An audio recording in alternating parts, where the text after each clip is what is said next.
Bab 21, Siksaan di dalam kamar mandi yang tenang. Gu Qingluo dengan lembut mengangkat tangannya yang seperti batu giok, menggerakkannya ke seluruh tubuhnya. Gerakannya memiliki kualitas yang sangat elegan dan menarik bagi mereka. Meskipun gadis muda itu belum tua, dia telah berkembang dengan cukup baik. Apa yang seharusnya menonjol-menonjol, dan apa yang seharusnya ditinggikan-ditinggikan. Semua modal yang seharusnya dia miliki di tubuhnya ada di sana. Saat adegan ini muncul di depan mata Su Chen, dia bahkan tidak bisa berdiri tegak. Dia sangat sadar bahwa mengintip seseorang dianggap tidak bermoral, jadi Su Chen harus terus memaksa dirinya untuk berpaling dan tidak melihat. Tapi setiap kali dia berpaling, sosok yang cantik, luar biasa, seperti batu giok itu akan muncul di depan matanya, menyebabkan Su Chen tidak dapat menahan diri untuk tidak berbalik lagi. Moralitas dan instingnya mulai melakukan pertempuran sengit. Terkadang, moralitas menang, di lain waktu, insting lebih diuntungkan. Kepala Su Chen bolak-balik di tengah konflik ini. Gu Qingluo tidak tahu bahwa dia saat ini sedang bertarung dengan langit. Setelah melihat kepalanya menggelengkan kepala, dia dengan penasaran bertanya, "Mengapa kamu menggelengkan kepala?" "Oh, leherku sedikit sakit, jadi aku hanya mengocoknya," jawab Su Chen. Mulai menggelengkan kepalanya seperti drum pelet. 1. Drum pelet adalah mainan umum di China yang diputar untuk mengeluarkan suara, URL. Su Chen terus melirik tubuh indah dan menakjubkan yang tersembunyi di dalam air yang beriak, yang pada gilirannya menyebabkan riak besar di hati Su Chen. Akhirnya, Su Chen tidak dapat menekan tekanan karena reaksi intens dari area tertentu di tubuhnya. Jadi dia perlahan duduk, matanya dengan penuh semangat dan lapar tertuju pada Gu Qingluo. Jika dia adalah seorang gadis dengan banyak pengalaman, mungkin Gu Qingluo akan menyadari bahwa perilaku Su Chen sedikit aneh. Namun, hatinya murni dan masalah itu bahkan tidak terlintas di benaknya. Sebaliknya, dia bertanya, "Benar, bagaimana tepatnya Anda menyinggung Lin Xie sampai membunuh satu sama lain pada pandangan pertama? Apakah kebencian antara klan Su dan klan Lin begitu besar?" Kata-kata Gu Qingluo mengalihkan perhatian Su Chen, menyebabkan tekanan di tubuh bagian bawahnya menjadi sangat dingin. Su Chen berkonsentrasi sejenak sebelum menjawab, "Kamu salah paham. Meskipun Lin dan Su klan memiliki permusuhan satu sama lain, itu belum sampai membunuh satu sama lain. Ini sebenarnya terjadi karena alasan lain." Su Chen memberitahu Gu Qingluo tentang bagaimana dia memiliki ide untuk datang dan mencari Gu Qingluo, tetapi tanpa disadari dia telah mendengar percakapan pasangan itu. Setelah mendengar Su Chen menceritakan keseluruhan cerita, Gu Qingluo duduk tegak, di tengah uap yang naik, sepasang payudara dengan lembut bergetar, menyebabkan Su Chen mengalami ketidaknyamanan. Lehernya sekali lagi ditarik kencang. Gu Qingluo berkata, "Jadi maksudmu ada orang lain yang tahu kamu membunuh Lin Xie?" Su Chen menganggukkan kepalanya, "Namun, saya tidak khawatir tentang masalah ini. Elder Sang itu jelas bukan seseorang dari Lin Clan. Kalau tidak, dia tidak akan begitu berhati-hati tentang penjaga Lin Clan. Justru karena dia khawatir ketahuan oleh para penjaga, dia meninggalkan Lin Xie untuk mengejar dan membunuhku, bukan dirinya sendiri. Tapi dia masih bisa menggunakan metode lain untuk memberitahu Lin Clan bahwa kamulah yang melakukannya. Dia tidak akan melakukannya. Jangan lupa bahwa saya mendengar rahasia mereka. Jika mereka dapat mempublikasikannya, saya juga dapat mengungkapkan rahasia mereka. Jika dia tidak ingin kedua belah pihak menderita, dia tidak akan melakukannya," jawab Su Chen dengan acuh tak acuh. Setelah mendengar kata-kata ini, Gu Qingluo mengembuskan napas, duduk kembali ke dalam air. Sepasang payudara indah itu juga tenggelam kembali ke dalam air. Kini hanya terlihat samar-samar, hati Su Chen rileks. Tetapi pada saat yang sama dia merasakan kehilangan. Gu Qingluo berkata, "Karena seperti ini, kamu harus berhati-hati jika lelaki tua itu datang untuk menemukanmu dan secara pribadi membungkammu. Itulah mengapa saya harus mengatakan hal ini kepada Anda." Su Chen dengan lembut tertawa, "Bahkan jika dia membunuh saya sekarang, dia tidak akan bisa membungkam saya." "Hai," Gu Qingluo membuka matanya yang cantik lebar-lebar, "apakah kamu tidak menyeretku bersamamu? Bukankah itu terlalu tidak adil bagimu? Bagaimana aku bisa, orang tua itu tidak tahu bahwa kami akrab satu sama lain. Lagi pula, Anda bukan satu-satunya orang yang mengetahui hal ini." Gu Qingluo mulai, "Maksudmu?" Su Chen perlahan dan dengan sengaja menjawab, "Itu selalu merupakan ide yang baik untuk meninggalkan beberapa rencana cadangan." Su Chen tahu untuk memberitahu pekerja dari True Jade Pavilion untuk meninggalkan beberapa rencana cadangan. Secara alami, dia tidak akan lupa jika menyangkut dirinya sendiri.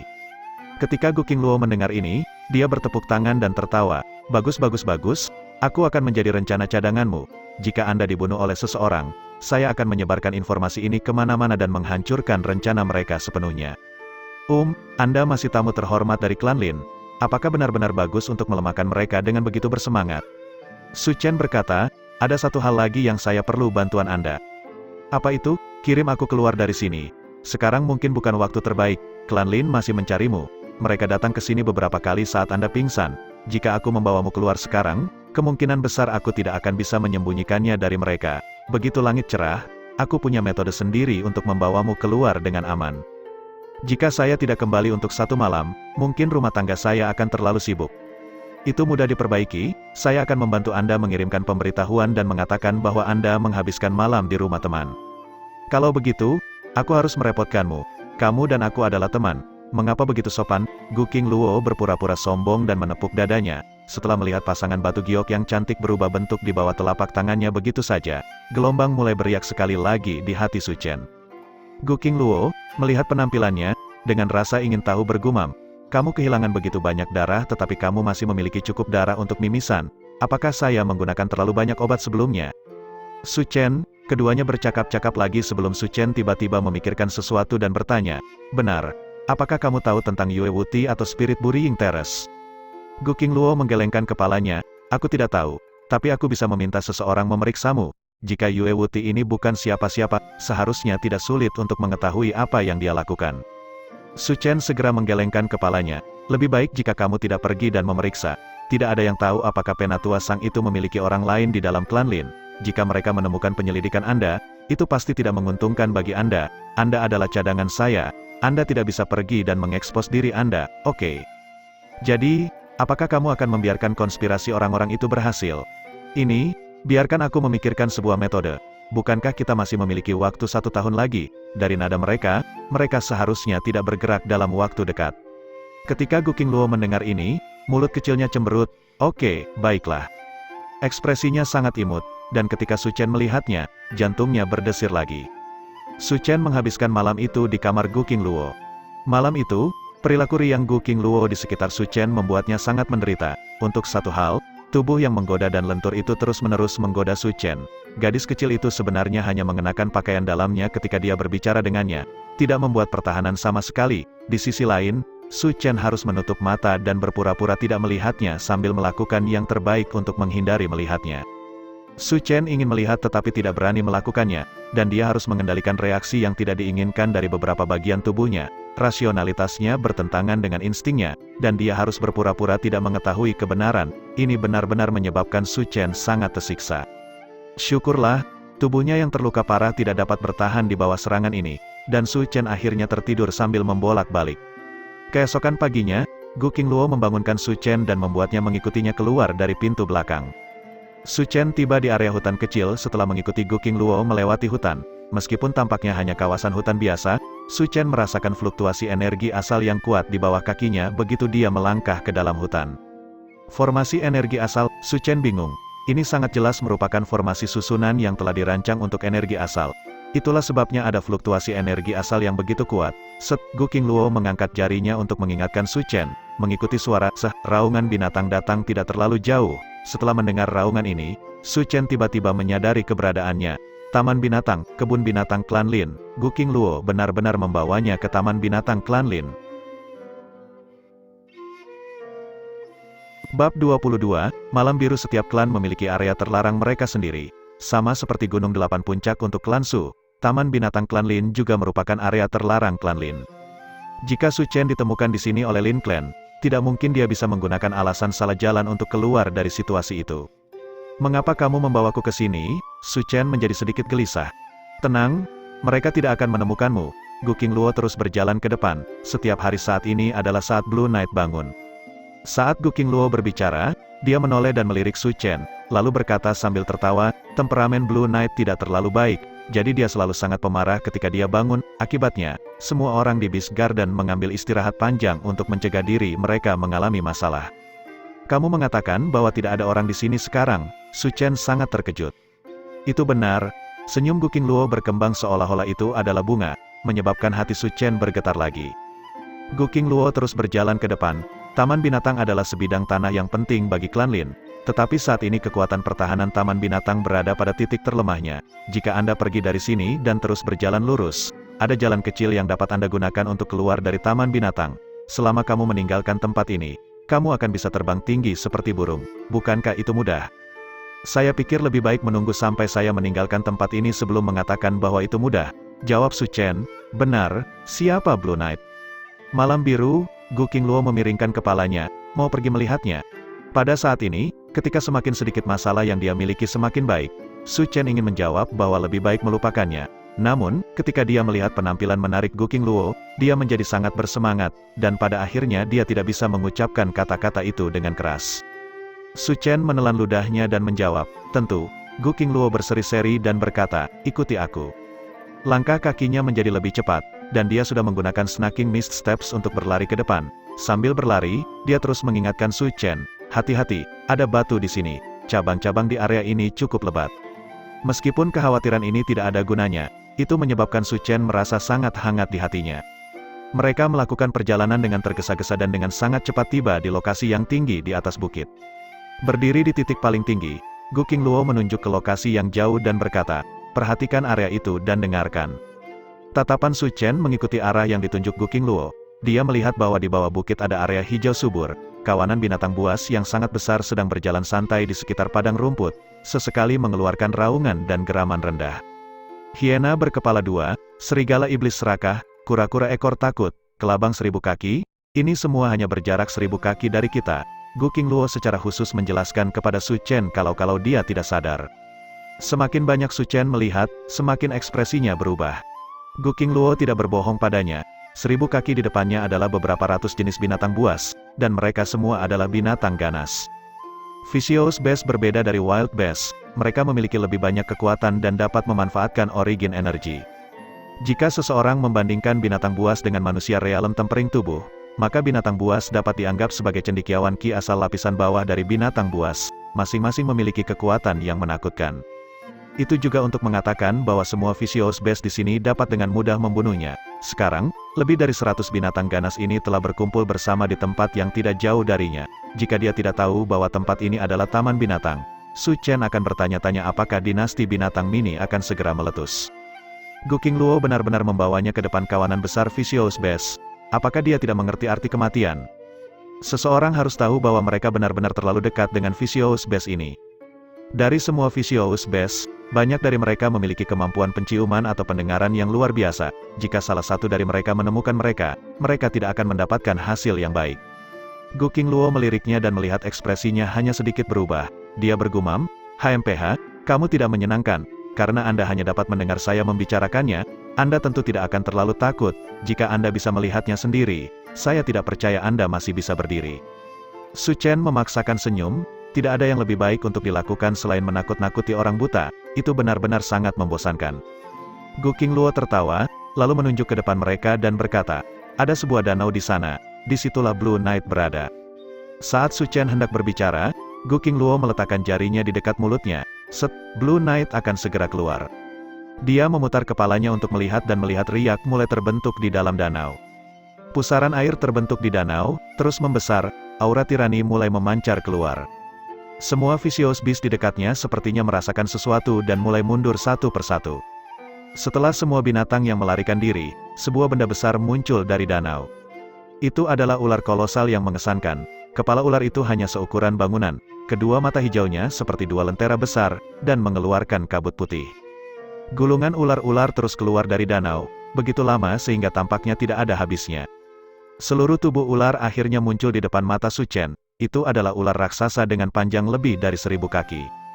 Itu sangat besar bahkan ketika digulung, itu tampak seperti berada tepat di depan matanya.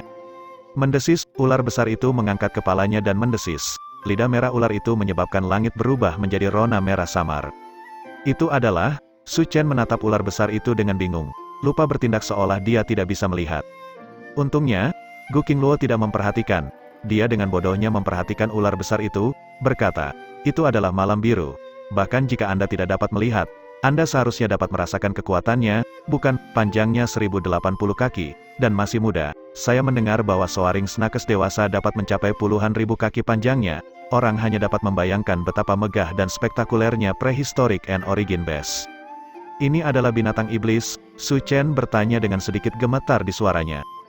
Binatang iblis, mimpi buruk benua primordial, tingkat penguasa sebenarnya dari para binatang. Jika Vicious Beast sebanding dengan Origin Ki Scholar, Demonic Beast seperti cendekiawan Origin Ki tingkat atas, cocok untuk menjadi pemimpin dan bahkan raja. Adapun hewan prasejarah dan asal, mereka sudah lama terkubur di pasir waktu, tidak pernah kembali. Binatang saat ini berada di bawah kendali binatang iblis. Memang, itu adalah binatang iblis, jawab Gu Qingluo. Kamu memelihara binatang iblis di sini, apa kau tidak khawatir akan terjadi sesuatu? Nada Su Chen mulai berubah tidak menyenangkan. Ini adalah binatang iblis, bahkan jika itu adalah binatang iblis terburuk, itu masih bisa meratakan keseluruhan kota Northwest dalam satu nafas. Selain itu, Soaring Snakes adalah eksistensi yang sangat kuat bahkan di antara demonic beast. Gu Qingluo tertawa kecil. Jangan khawatir, Blue Knight tidak akan melakukan hal seperti itu. Itu adalah ular melonjak dan binatang penjaga klan Gu saya. Dengan saya di sini, itu pasti tidak akan menimbulkan masalah. Saat Gu Qingluo berbicara, dia sudah mengangkat tangannya. Soaring Snake jelas tidak dalam suasana hati yang baik saat bangun dan sedang mencari target untuk melampiaskan ketidakbahagiaannya. Namun, setelah melihat Gu Qingluo, ekspresinya mulai melunak. Itu mulai menuju Gu Qingluo. Ia bahkan tidak perlu bergerak untuk menempuh jarak 1000 kaki. Yang dilakukannya hanyalah merentangkan tubuhnya dan sudah tiba di sisi Gu Qingluo. Pada saat yang sama, itu melirik Su Chen. Dia adalah temanku, Anda tidak diizinkan menggertaknya. Oke, Gu Qingluo berkata sambil menepuk ular melonjak. Soaring Snake mendengus, menyebabkan kabut keluar dari hidungnya. Setiap binatang iblis cerdas dan bisa mengerti bahasa manusia. Satu-satunya perbedaan adalah apakah mereka mau mendengarkan. Ular melonjak ini ternyata mau mendengarkan Gu Qingluo, jadi dia menarik kepalanya, menuju ke arah lain. Ular melonjak, binatang penjaga, Su Chen bergumam, apakah karena garis keturunan? Sebagian, jawab Gu Qingluo, tapi yang lebih penting, itu karena aku sudah melatihnya sejak lama. Pelatihan? Setelah mendengar kata ini, Su Chen sepertinya menyadari sesuatu. Apakah ini sebabnya kamu berada di klan Lin? Itu benar, Gu Qingluo menganggukkan kepalanya. Ular melonjak secara alami keras kepala dan tidak patuh, tetapi mereka juga sangat cerdas. Terlebih lagi, mereka adalah keturunan dari Demonic Emperor of the Beast kuno, jadi bahkan jika kita terhubung dengan garis keturunan kita, itu tidak akan menyetujui pelatihan. Klan Lin memiliki objek yang sangat bagus untuk menjinakkan binatang buas, jadi saya di sini atas perintah klan saya untuk membentuk kemitraan dengan klan Lin dan menjinakkan ular melonjak ini. Bab 23, lawan yang kuat sepertinya kamu sudah berhasil, kata Su Chen. Untuk Soaring Snake mendengarkan Gu Qingluo menunjukkan bahwa prosedur penjinakan telah berhasil. Namun, Gu Qingluo menggelengkan kepalanya dan berkata, kita masih jauh. Meskipun Blue Knight bersedia mendengarkan perintah saya, itu hanya perintah yang sangat mendasar. Jika perintahnya bahkan sedikit berbahaya, dia hanya akan mendengarkan jika dia sedang mood, dan percuma kalau saja aku bisa memerintahnya sepenuhnya. Apa yang dibutuhkan klan bukanlah binatang penjaga satu orang, tapi satu untuk seluruh klan. Yang perlu dilayaninya bukan hanya aku tapi seluruh klanku. Nada suara gadis muda itu tenggelam saat nadanya menjadi suram. Terbukti, bagian terakhir itu bukanlah pemikirannya, melainkan hasil dari pengaruh dan pendidikan yang dia terima sejak kecil untuk fokus pada kebutuhan klan. Bagi seorang leluhur untuk melayani mereka yang datang setelahnya, itu tidak mudah. Su Chen tidak bisa tidak berkata. Gu Qingluo melirik Su Chen dengan sedikit terkejut. Apa yang dikatakan Su Chen benar, mudah bagi Blue Knight untuk menundukkan kepalanya ke arah Gu Qingluo, tetapi tidak demikian halnya dengan seluruh klan Gu. Alasannya adalah karena garis keturunan Gu Clan berasal dari Soaring Snake. Dari sudut pandang tertentu, Soaring Snake bisa dianggap sebagai nenek moyang klan Gu. Selain itu, berdasarkan kemurnian garis keturunan, klan Gu tidak akan bisa dibandingkan dengan ular melonjak milik ras leluhur ini. Untuk menundukkan kepalanya kepada seseorang hanya diperlukan kasih sayang untuk orang itu. Namun, untuk menurunkan kepalanya ke seluruh klan sama dengan tetua yang bersujud kepada junior atau darah murni untuk menurunkan kepalanya ke salah satu darah campuran. Bagaimana mungkin ini bisa terjadi? Syukurlah, meskipun binatang iblis itu cerdas, mereka tidak memiliki batasan sebanyak manusia, dan bahkan lebih tidak peduli pada hal-hal seperti kehormatan. Akar penyebab keengganan mereka untuk melayani didasarkan pada kekuatan garis keturunan. Itu tidak ada hubungannya dengan mempertahankan wajah, jadi bukan tidak mungkin untuk membuat demonic beast menyerah. Sejarah umat manusia memiliki banyak cerita tentang demonic beast yang ditundukkan, masing-masing ditransmisikan selama berabad-abad sebagai cerita rakyat. Tentu saja, untuk hal-hal ini menjadi cerita rakyat juga berarti tingkat keberhasilannya sangat rendah. Ini juga mengapa Gu Qingluo muncul di sini. Jangka hidup demonic beast jauh melampaui umur manusia. Jika klan Gu mampu menaklukkan ular melonjak asli, seluruh klan Gu akan menerima banyak manfaat jangka panjang karenanya. Tapi setelah Su Chen mendengar kata-kata Gu Qingluo, dia memikirkan masalah lain. Dia bertanya kepada Gu Qingluo, bagaimanapun, kamu masih membuat kemajuan, kan? Iya. Gu Qingluo dengan percaya diri berkata, sebelumnya, Blue Knight hampir tidak patuh. Meski masih belum memenuhi persyaratan klan, selama aku terus berusaha, pada akhirnya aku akan berhasil. Untuk klan Lin untuk membantu klan Gu dengan masalah sebesar itu, klan Gu harus membayar mereka dengan cara tertentu, kan? Setelah mendengar kata-kata ini, Gu Qingluo dengan lembut tertawa. Apa yang sebenarnya ingin kamu tanyakan adalah ini, kan? HMPH, anggota Su Clan bahkan tidak memperlakukanmu dengan baik, mengapa kamu begitu peduli pada mereka? Su Chen dengan acuh tak acuh menjawab, mendengar Anda mengatakan ini, saya dapat memastikan bahwa pembayaran kembali klan Gu pasti tidak baik untuk klan Su. Itu tidak akan baik untuk salah satu dari 3 klan lainnya, jawab Gu Qingluo. Dia berhenti sejenak sebelum berkata, klan Gu memberi Lin Clan 3 tempat. 3 tempat apa? Tempat untuk pergi ke klan Gu untuk berkultivasi. Mereka akan memberi mereka beberapa sumber daya kultivasi tambahan, termasuk 3 botol obat roh darah ular melonjak. Setelah mendengar kata-kata obat roh darah ular melonjak, ekspresi Su Chen berubah. Ular melonjak adalah binatang iblis yang sangat kuat. 3 botol obat binatang iblis menyiratkan kebangkitan 3 ahli yang akan memiliki garis keturunan binatang iblis. Meskipun obat roh darah saat ini tidak sehalus garis keturunan dari beberapa tahun yang lalu, juga tidak memberikan banyak kekuatan atau mampu diturunkan, 3 ahli dengan garis keturunan tingkat binatang iblis pasti tidak akan tertandingi di kota Northwest. Tidak heran Gu Qingluo mengatakan bahwa itu akan merugikan ketiga klan. Di masa depan, jika klan Lin mempertahankan kecepatan ini, mereka pasti akan berdiri sendiri. Saya belum pernah mendengar ada ahli yang muncul dari Lin Clan baru-baru ini. Gu Qingluo menjawab, mereka masih berkultivasi di klan Gu. Mereka tidak akan kembali sampai tahun depan, ketika Institut Naga Tersembunyi membuka pintunya untuk para murid. Tahun depan, Institut Naga Tersembunyi, mata Su Chen mulai bersinar. Bukankah generasi kedua yang menggunakannya, ini yang ketiga? Ya, Gu Qingluo menganggukkan kepalanya. Orang-orang dari klan Lin sedang melihat jangka panjang. Mereka berpendapat bahwa bahkan jika mereka memberikan beberapa ahli Lin Clan saat ini obat roh darah, masih tidak mungkin bagi mereka untuk menekan 3 klan lainnya sendirian. Sebaliknya, mereka secara tidak sengaja dapat memaksa 3 klan lainnya untuk bersekutu bersama. Dalam hal ini kerugian akan lebih besar daripada keuntungan mereka. Karena itu, mereka menaruh harapan pada generasi muda. Anda juga tahu bahwa Hidden Dragon Institute merekrut siswa setiap tahun, tetapi kota Northwest hanya mendapat slot setiap 10 tahun. Tahun depan akan menjadi tahun ke-10. Meskipun hanya ada total 4 tempat, itu cukup untuk semua klan bertarung untuk mereka. Ambisi Lin Clan adalah merebut ke-4 tempat ini. Selama mereka memiliki 4 siswa Hidden Dragon Institute, keempatnya pada akhirnya akan menjadi 4 pembangkit tenaga listrik. Pada akhirnya, ini jauh lebih baik daripada melatih 4 ahli biasa. Mereka hanya memiliki 3 bibit, namun mereka ingin menguasai 4 titik.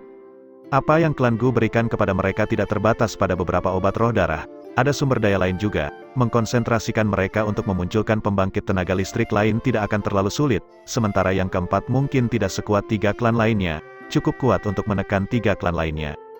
Dipahami? 4 yang mana? Lin Jingxuan, Lin Yemao, Lin Suyu, Bai Li. Bai Li, mendengar nama ini, Su Chen sedikit terkejut.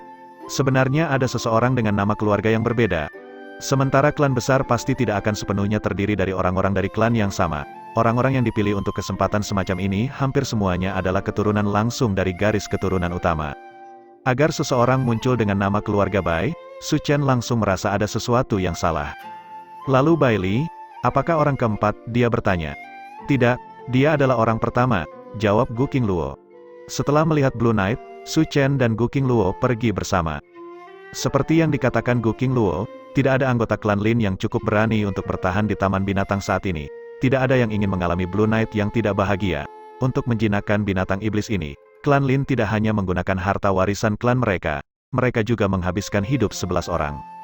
Su Chen akhirnya keluar dari Taman Binatang setelah mengikuti jalan rahasia. Setelah tiba di tempat ini, Su Chen tidak perlu lagi mengkhawatirkan Lin Clan. Bahkan jika dia ditemukan oleh mereka, dia tidak akan berada dalam bahaya besar. Namun, Gu Qingluo masih mengawal Su Chen sampai keluar gunung. Dia tidak pergi sampai dia memasukkannya ke kereta kuda. Setelah meninggalkan zona bahaya, hati Su Chen masih belum bisa tenang. Kata-kata yang dikatakan Gu Qingluo masih bergema di telinganya, sama sekali tidak memberinya kedamaian.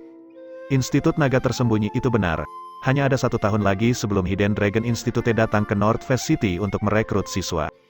Hanya 4 titik, dia telah bertahan selama ini. Tidak mau menyerah meski kehilangan visinya selama 3 tahun. Untuk apa semua itu? Bukankah itu justru karena dia tidak ingin membiarkan kesempatan untuk masuk ke akademi tertinggi di seluruh negeri Sang Panjang ini berlalu begitu saja? Siapa yang mengira dia akan mendengar kabar buruk seperti itu pada hari dia memulihkan penglihatannya?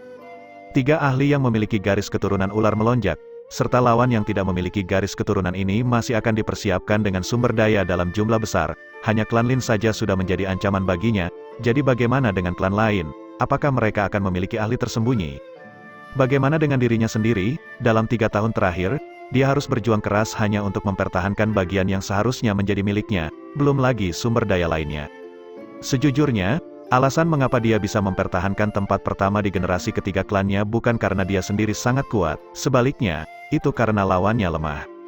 Tapi begitu dia meninggalkan Su Clan, dia akan diserang oleh banyak ahli, mungkin kekuatan masing-masing akan jauh melebihi imajinasinya. Tiba-tiba, Su Chen menemukan sesuatu. Setelah memulihkan penglihatannya, beban yang dibebankan padanya tidak berkurang. Sebaliknya, itu menjadi lebih berat. Di tahun berikutnya, dia harus meningkatkan kekuatannya sendiri dengan cepat. Saya bisa bertahan melalui masa-masa sulit seperti itu. Bagaimana mungkin beberapa batu sandungan menghalangi jalanku sekarang? Su Chen bergumam pada dirinya sendiri di dalam kereta kuda. Dalam 3 tahun kegelapan, pelajaran terpenting yang dipelajari Su Chen adalah jangan pernah putus asa. Jangan pernah berhenti mencoba. Jika kehilangan penglihatannya tidak bisa menahannya, lawan yang hanya lebih kuat darinya tidak akan bisa menahannya sama sekali. Bab 24, Pengkhianatan Demi Kemuliaan. Setelah meninggalkan klan Lin, Su Chen tidak pergi ke paviliun giok sejati terlebih dahulu. Sebaliknya, dia kembali ke Su Clan. Luka-lukanya belum pulih sepenuhnya, dan bahkan pakaian yang dikenakannya adalah pakaian pelayan yang diberikan kepadanya oleh Gu Qingluo. Secara alami, dia akan kembali ke rumah terlebih dahulu untuk berubah menjadi sesuatu yang lebih pantas. Saat tiba di klan Su, untuk menghindari mengejutkan orang lain, Su Chen berkeliling melalui pintu belakang. Dia sangat akrab dengan rutenya, dan bisa kembali bahkan dengan mata tertutup. Sekarang, setelah dia memulihkan penglihatannya, itu secara alami menjadi lebih santai dan tanpa beban. Tanpa mengejutkan siapapun, Su Chen kembali ke halaman Das Shift. Jianxin tidak ada di sana, tidak ada satu orang pun di halaman Das Shift.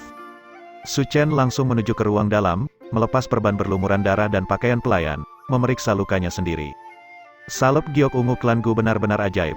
Luka itu membekas hanya dalam 1 malam. Meski area di sekitar lukanya masih terasa sakit saat dia bergerak, itu tidak cukup untuk mempengaruhinya terlalu banyak. Satu-satunya hal yang masih merepotkan adalah lengan kanannya, yang untuk sementara tidak bisa dia bebankan. Mungkin dia perlu istirahat beberapa hari lagi sebelum pulih. Di dunia ini, karena manusia mengolah origin energi, kemampuan mereka untuk pulih sangat kuat dan mereka jarang jatuh sakit. Menambahkan suplemen obat berarti selama lukanya tidak mengancam jiwa, kebanyakan orang dapat pulih dengan sangat cepat. Meski begitu, Su Chen merasa gelisah mengetahui bahwa dia masih membutuhkan beberapa hari lagi sebelum dia bisa pulih. Setelah mengetahui apa yang dilakukan oleh 4 bibit Lin Clan, Su Chen merasa waktu hampir habis. Di tahun mendatang, dia sangat perlu meningkatkan level kekuatannya. Saat dia memikirkan hal-hal ini, dia tiba-tiba mendengar orang masuk dari luar. Pada saat ini, seluruh tubuh Su Chen telanjang, dan dia dipenuhi luka. Tidak ada gunanya dia terlihat seperti ini. Syukurlah, ruangan itu memiliki sekat, memungkinkan Su Chen mengambil pakaian lamanya dan bersembunyi di balik sekat. Saat Su Chen menyembunyikan dirinya, 2 orang masuk dari luar, cekikikan. Salah satunya adalah Jianxin. Setelah tidak melihatnya selama 3 tahun, dia jelas telah tumbuh. Dia mengenakan topi berwarna biru, dan bahkan ada bekas rambut wajah di sudut mulutnya. Yang lainnya sebenarnya adalah seorang gadis kecil, berpakaian seperti seorang pelayan. Wajahnya sangat bulat, dan penampilannya bisa dibilang cukup bagus. Namun, Su Chen tidak mengenalinya. Dia memperhitungkan bahwa dia telah memasuki klan setelah dia kehilangan penglihatannya. Keduanya terkikik dan bermain-main saat mereka memasuki ruangan, dan kemudian Jianxin membuka lebar tangannya dan memeluk wanita muda itu. Wanita muda itu tertawa manis, ingin mengelak, tapi tidak bisa. Jianxin menangkapnya dalam satu gerakan dan menekannya langsung ke tempat tidur kayu cendana Su Chen, yang diukir naga menggunakan gading. Jadi mereka sepasang kekasih terlarang, pikir Su Chen dalam hati. Dia sudah lama tinggal di istana keluarganya. Meskipun usianya baru 15 tahun, Su Chen telah mendengar banyak cerita semacam ini sebelumnya. Terutama karena dia buta, pendengarannya mendapat tambahan dorongan setelah dia kehilangan penglihatannya. Karena telinganya tajam, dia bisa mendengar hal-hal yang tidak bisa didengar orang lain. Kisah hubungan rahasia tidak jarang terjadi di sekte, rumah tangga, klan, atau istana manapun. Yan Wushuang baru saja menghukum sepasang belum lama ini karena alasan yang sama persis. Namun, dia tidak menyangka bahwa Jianxin juga akan berpartisipasi, dan benar-benar akan lari ke kamarnya sendiri untuk dipusingkan. Meskipun Su Chen murah hati, dia juga sedikit tidak senang dengan situasinya. Namun, sepasang kekasih ini terjebak dalam gejolak gairah yang membara. Saat ini, mereka sudah berada di tempat tidur dan mulai bermain-main. Su Chen tidak menyangka bahwa setelah dia baru saja melihat tubuh telanjang Guking Luo kemarin, matanya akan menerima perawatan yang lebih baik dan langsung melihat tindakan duniawi ini. Hatinya memanas, tetapi dia hanya bisa menahannya dengan paksa dan menunggu. Bergumam pelan bahwa dia pasti akan memberi pelajaran pada bajingan Jianxin itu lain kali. Pada akhirnya, meski masa muda sangat kuat, mereka tidak memiliki stamina untuk menopang diri mereka sendiri. Tidak lama kemudian, Jianxin tidak bisa lagi mempertahankan tombaknya. Gadis muda itu baru saja memasuki tahap yang paling menyenangkan hanya untuk mengetahui bahwa orang lain telah selesai. Dia tidak bisa menahan perasaan kesal dan mendorongnya, bendamu tidak berguna. Jianxin tertawa, hanya saja aku sudah lama tidak bertemu suster junior. Aku tidak bisa menahannya sejenak, jangan khawatir, ketika saya, kakak senior, mendapatkan kembali prestise saya yang menakjubkan, saya pasti akan membiarkan Anda memasuki surga ketujuh. Gadis muda itu menutup mulutnya dan tertawa, maka kamu juga harus bekerja keras, dasar makhluk kecil yang tidak patuh. Saat Jianxin ingin mengatakan bahwa dia pasti bisa, gadis muda itu menundukkan kepalanya untuk melirik sesuatu dan mulai berteriak, ayah tidak bagus, barang kotormu mengalir ke seluruh tempat tidur tuan muda keempat. Ketika Su Chen melihat benda putih lengket yang keluar dari sela-sela kaki gadis muda itu benar-benar mendarat di tempat tidurnya, kemarahan memenuhi hatinya. Namun, Jianxin dengan ceroboh menjawab, tidak masalah, dia hanya orang buta. Lagi pula dia tidak akan bisa melihatnya. Saya akan mengeringkannya di bawah sinar matahari nanti dan itu akan baik-baik saja. Su Chen bingung. Dia tahu betapa malasnya Jianxin di tahun-tahun ini karena dia menjadi buta. Namun, dia tidak menyangka bahwa rasa tidak hormat Jianxin terhadapnya telah tenggelam sejauh ini, bahkan langsung memanggilnya orang buta. Gadis muda itu menutup mulutnya dan berkata, Tuan buta benar-benar mudah untuk dilayani. Anda mungkin dapat melakukan banyak hal dengan setengah hati. HMPH, mulut Jianxin berputar saat dia berkata, benar-benar ada banyak peluang untuk mengendur, dan bahkan peluang untuk menggelapkan barang di sana-sini. Namun, karena ini saya tidak memiliki status, Tuan Muda keempat hari ini bukan lagi Tuan Muda keempat di masa lalu. Di seluruh Suklan, menurut Anda berapa banyak orang yang menempatkannya di mata mereka? Selama pertempuran sengit tahun lalu untuk menentukan peringkat junior, ketika dia secara brutal mengalahkan Su Qian, dia benar-benar menyinggung tetua kedua lagi. Bagi saya untuk mengikuti master semacam ini berarti saya tidak memiliki pandangan ke depan. Karena itu, saya hanya bisa bermalas-malasan. Petik 2. Lihat dirimu, dasar pemalas. Jika Anda hanya menganggur sepanjang hidup Anda, apa yang akan saya lakukan? Gadis kecil itu memukul Jianxin. Jianxin buru-buru tertawa meminta maaf, saya hanya berbicara dengan santai. Jianxin Anda menyimpan banyak ambisi di dalam hatinya. Suatu hari saya pasti akan terbang seperti naga dan mengalami kenaikan meteorik. Teruslah melebih-lebihkan. Gadis itu memutar matanya ke arahnya. Aku tidak melebih-lebihkan. Jianxin menjadi cemas dan berkata, saya akan mengatakan yang sebenarnya, beberapa hari yang lalu, saya pergi menemui tetua kedua. Penatua kedua, Su Keji, gadis itu dan Su Chen sama-sama mulai pada waktu yang sama, hati Su Chen tenggelam sejauh mungkin. Gadis muda itu bertanya, mengapa Anda pergi menemui penatua kedua? Tidak apa-apa, aku hanya mengurus beberapa urusan untuknya, Jianxin tertawa. Gadis muda itu akhirnya menyadari bagaimana keadaan berdiri dan menunjuk ke arah Jianxin, kamu mengkhianati Tuan Muda keempat. Hei, apa maksudmu dengan mengatakan itu? Jianxin keberatan. Ini disebut orang berbakat memilih pendukung integritas. Jika Su Chen ingin mengadili kematian, haruskah aku mati bersamanya? Mencari kematian? Mungkinkah penatua kedua merencanakan skema mematikan melawan Tuan Muda keempat? Gadis muda itu berbisik, tidak berani mempercayainya. Jianxin melambaikan tangannya dan berkata, kamu tidak perlu khawatir tentang ini. Pada akhirnya, apa yang terjadi tahun lalu menyebabkan tetua kedua benar-benar kehilangan kepercayaannya pada Tuan Muda keempat. Kali ini dia benar-benar akan bergerak. Pada saat yang sama, ini adalah kesempatan saya, Jianxin. Setelah masalah ini selesai, saya akan menjadi kepala penjaga toko pavilion hati jernih. Saat itu saya akan memberitahu nenek ketiga segalanya dan mengambil Anda sebagai istri saya. Anda akan menjadi istri kepala pemilik toko. Ketika gadis muda itu mendengar ini, hatinya bersemi, dan dia menutup mulutnya dan mulai tertawa. Kebetulan saat itu Jianxin mendapatkan kembali kekuatannya, dan mereka berdua tidak menghindari pertempuran besar yang terjadi kemudian. Dari balik layar, tatapan Su Chen dengan dingin menyaksikan pasangan ini. Hatinya benar-benar tenang. Beberapa tahun ini, Dia tahu betapa kurangnya perhatian Jianxin untuknya. Dia tahu bahwa Jianxin telah memanfaatkan ketiadaan penglihatannya untuk mendapatkan keuntungan. Semua hal ini telah dialami Su Chen. Tapi hari ini, tindakan Jianxin telah melewati batasnya. Ini adalah pengkhianatan, mengkhianati tuannya untuk kemuliaan. Bab 25, rencana melawan keduanya bermain-main di tempat tidur Su Chen selama lebih dari setengah jam sebelum akhirnya pergi. Su Chen berjalan keluar dari belakang layar dan berganti menjadi sepasang pakaian putih baru, lalu meninggalkan halaman dasif. Kali ini, dia tidak pergi dari pintu belakang. Su Chen berkeliaran tanpa tujuan di sekitar kediaman klan Su, mengikuti jalan yang diaspal dengan batu biru. Meskipun dia tidak bisa melihat selama 3 tahun, Su Clan masih merupakan Su Clan yang sama. Meskipun objek yang sama ada di sana, orang-orangnya telah berubah. Saat dia berjalan, Su Chen bertemu dengan banyak pelayan klan Su. Banyak di antaranya belum pernah dilihat Su Chen sebelumnya. Rupanya, setelah Yan Wushuang mengambil kendali, dia dengan sembrono memonopoli situasi. Dia bersatu dengan orang-orang yang memiliki pandangan yang sama tetapi mengasingkan mereka yang memiliki pandangan berbeda dan menyingkirkan banyak orang tua, menukar mereka dengan orang yang lebih baru. Dia telah dipuji sebagai berjuang untuk membuat klan makmur, menghirup udara segar membasuh kejahatan dinasti sebelumnya. Mengenai siapa yang dimaksud dengan dinasti sebelumnya, semua orang sangat jelas. Sepertinya tidak ada yang salah dengan pernyataan itu. Terlepas dari apakah itu orang baru atau orang lama, ekspresi mereka hampir selalu diabaikan ketika mereka melihatnya. Orang-orang yang berjalan melewatinya akan sepenuhnya mengabaikan keberadaan tuan muda keempat ini. Bagaimanapun, dia tidak bisa melihat, bahkan jika dia merasa ada orang yang lewat, dia tidak akan tahu siapa mereka, jadi mengapa harus sopan padanya?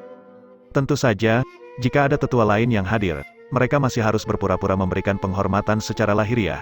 Tapi sekarang banyak tetua tidak memandang Su Chen dengan baik dan kasar padanya. Mungkin mereka bahkan tidak akan dihukum tetapi akan menerima hadiah. Sepanjang perjalanannya, Su Chen sebenarnya tidak melihat satu orang pun memberikan penghormatan kepadanya. Su Chen juga tidak peduli, dia hanya terus berjalan seperti biasa. Baru setelah dia sampai di halaman latihan bela diri, dia mendengar suara yang dikenalnya, tuan muda keempat telah datang. Itu adalah Ming Shu, pria konyol ini mungkin satu-satunya orang di seluruh istana Su yang tidak tahu cara menipu orang. Setelah melihat Su Chen tiba, dia buru-buru bergegas maju untuk mendukungnya. Ming Shu, kamu dipukuli lagi 2 hari terakhir ini, bukan? Su Chen bertanya sambil tersenyum. Ah, bagaimana tuan muda keempat tahu? Ming Shu terkejut. Bagaimana saya tahu? Tentu itu dari melihat bekas memar di wajah Anda. Su Chen berkata dalam hatinya. Tetapi ekspresinya tetap tenang saat dia berkata, tentu saja, tebakanku, di seluruh istana, selain ibu saya dan paman ketiga saya, Anda mungkin satu-satunya yang berani bersikap baik kepada saya. Keduanya sama-sama memiliki penatua sebagai pendukung mereka, jadi yang lain tidak berani macam-macam dengan mereka. Namun, Anda tidak memiliki pendukung namun Anda masih berani bersikap baik kepada saya. Bagaimana kamu tidak ingin dipukuli? Ketika Ming Shu mendengar ini, dia mulai tertawa, jangan khawatir. Itu hanya beberapa pukulan ceroboh untuk melampiaskan rasa frustrasi mereka, itu tidak akan bisa menghancurkanku. Ketika Su Chen mendengar kata-kata ini, dia hanya bisa menghela nafas dalam hatinya. Sebelumnya, ketika dia tidak bisa melihat, dia tidak tahu seberapa parah luka Ming Shu. Sekarang, melihat penampilan Ming Shu, dengan kedua matanya telah dipukuli ungu. Bagaimana ini bisa dianggap beberapa pukulan ceroboh? Su Chen berpikir sejenak, lalu berkata, Ming Shu, apakah kamu ingin melayaniku? Melayani tuan muda keempat, Ming Shu bingung. Tapi bukankah tuan muda keempat sudah memiliki Jianxin? Jianxin memiliki tanggung jawabnya sendiri, dan kamu akan memiliki tanggung jawabmu sendiri. Katakan saja apakah Anda mau atau tidak. Bersedia? Tentu saja aku bersedia. Ming Shu buru-buru menganggukkan kepalanya. Su Chen tertawa, bagus, kalau begitu aku akan pergi dan mencari kakekku nanti untuk memintamu. Lain kali, jika seseorang berani memukulmu lagi, beritahu aku. Ya, Ming Shu dengan marah menganggukkan kepalanya. Su Chen lalu berjalan keluar. Apakah tuan muda keempat tidak merencanakan pelatihan untuk sementara waktu? Tanya Ming Shu. Tidak perlu, aku masih memiliki beberapa hal untuk diurus. Bantu saya memanggil kereta dan kirim saya ke paviliun giok sejati. Ming Shu dengan rajin pergi untuk meminta kereta, tapi tak lama kemudian dia kembali dengan tangan kosong. Su Chen bertanya, di mana gerbongnya? Ming Shu dengan marah mendengus. Bajingan Modayan mengatakan sesuatu tentang banyak orang yang bepergian hari ini dari rumah. Kereta Anda sudah digunakan. Saya tidak percaya bahwa, dengan begitu banyak gerbong di istana, tidak ada satupun yang kosong dan mereka harus menggunakan milik Anda. Mereka jelas mencoba menggertakmu, tuan muda keempat. Modayan adalah kusir kepala Su Clan. Jika dia tidak memberikan kereta, Mingshu tidak bisa berbuat apa-apa. Ayo kita lihat, kata Su Chen. Mereka keluar dari halaman latihan bela diri. Setelah melewati koridor yang panjang, mereka tiba di lokasi di mana gerbong Su Clan ditempatkan. Saat ini di armada, sekelompok orang sedang duduk-duduk sambil minum anggur. Pemimpin mereka adalah seorang pria kekar yang berusia sekitar 40 tahun. Jenggot beruban membuat wajahnya bengkok ganas saat dia duduk di sana dengan berani minum dari mangkuk dengan dada setengah terbuka. Ini tepatnya Modayan. Para kusir minum anggur dengan Modayan diam-diam mendorong Modayan ketika mereka melihat Su Chen tiba. Bos, Su Chen ada di sini. Modayan memutar matanya.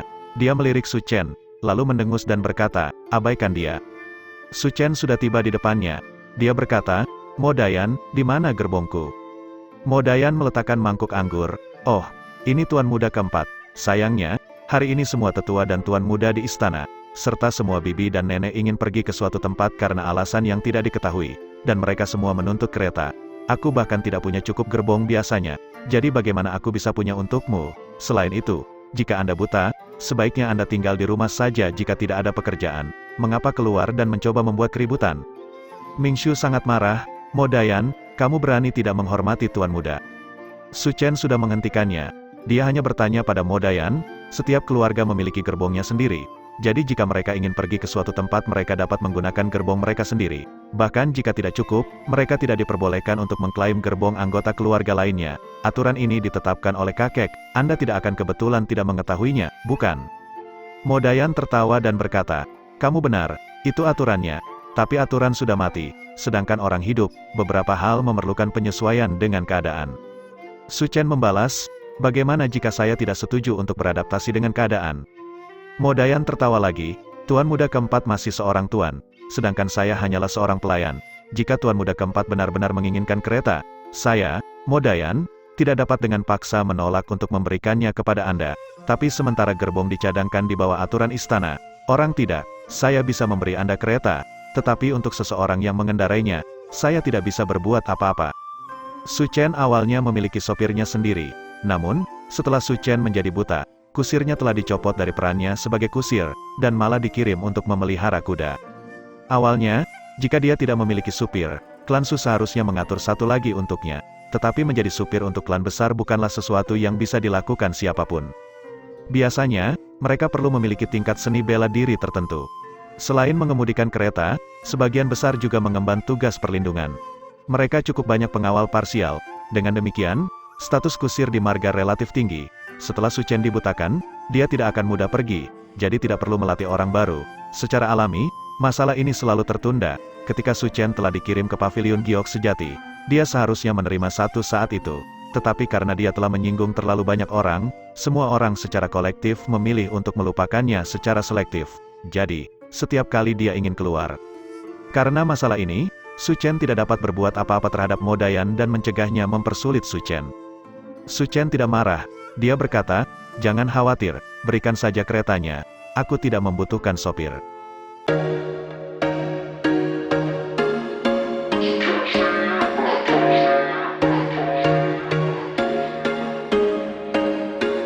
There was once a day that I would pray for you. I'd go and misbehave just so you'd notice too. Sneaking looks up and down from across the room. Damn.